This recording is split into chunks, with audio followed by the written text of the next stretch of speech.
จิตนี่เฮาก็สิจบบ่เจ็ดเลยได้จบไปเนี่ยเมื่อกี้เนี่ย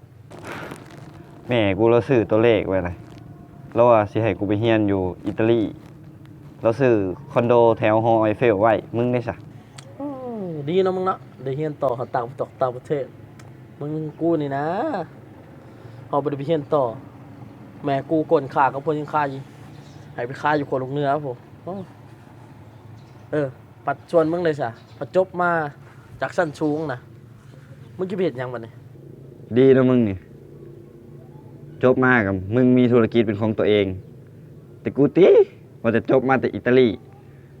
แม่กูก็ส่งไปเฮ็ดให้กูไปเฮ็ดเวียกอยู่นาซาแล้วพัดอยากให้กูไปเฮ็ดป้อมน้ำมันอยู่ดาวอังคารผมกูละอุกมอเจ็ดนะแต่ละมือนะมึงขี่รถยังไปเพียน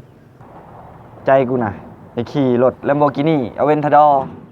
ไปโรงเรียนน่ะกูขับรถบ่เก่งแม่กูเลย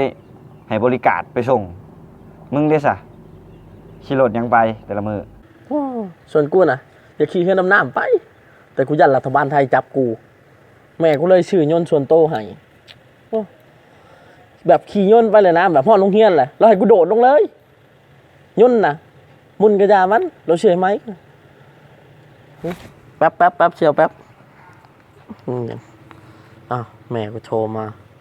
นับก่อนฮัลโหลอยู่บรรทัดนี่แหละ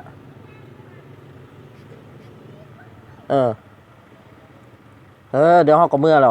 กับบักจิตยังซื้อเกลือสิเอาเกลือแบบนั้นแหละเอาขี่ท่าหรือนาเตยมันยังอยากกินเกลือขี่ท่าเขาว่ามันเกลือขี่ท่ามันเกลือแบบมันบ่เป็นเกลือชั้นดีนะเอาเกลือนาเตยเอาเนาะนาเตยกับนาเตยเนาะหักคือเก่าด้วยแม่เสี่ยวแม่กูให้ไปซื้อเกลือเมื่อปะเมื่อกับเมื่อกูก็ว่าสิพาแม่กูไปซื้อกอส่วนโตอยู่เราสิไปเฮ็ดรีสอร์ทนะปะ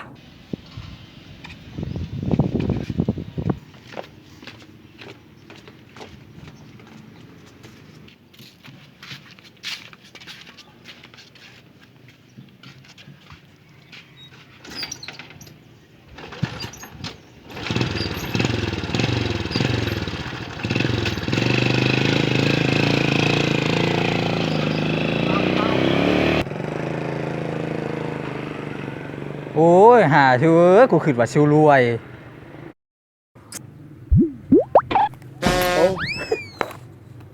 ดีนะมึงเนาะได้ไปเรียนต่อต่างประเทศปอไม่รอดดีนะมึงได้ไปเรียนต่อต่างประเทศดีนะมึงเนาะจบมเจ็ดมาได้ไปเรียนต่อต่างประเทศได้พี่สิได้แม่พี่สิคนกล้าเอาใหม่ดีนะมึงเนาะได้ไปเรียนต่อต่างประเทศสบายดีเมื่อนี้ก็อยู่กับช่องเราซ่าเนาะเมื่อนี้เฮามาถ่ายหนังเรื่องสันช่องเสี่ยวคิโมเนาะคลิปนี้ข่อยก็ได้ถ่ายจบไปแล้วเนาะขอขอบใจเนาะที่เบิ่งจบและฝากติดตามช่องหน่อยเด้อ YouTube แมนเราซ่าสตูดิโออย่าลืมกดไลค์กดติดตามสิ่งสำคัญคือกดกระดิ่งและทางแฟนเพจแมนหน้า TNสิทธิพรแล้วก็ให้ทุกคนเข้าไปติดตามกดไลค์ให้หน่อยเด้อขอขอบใจ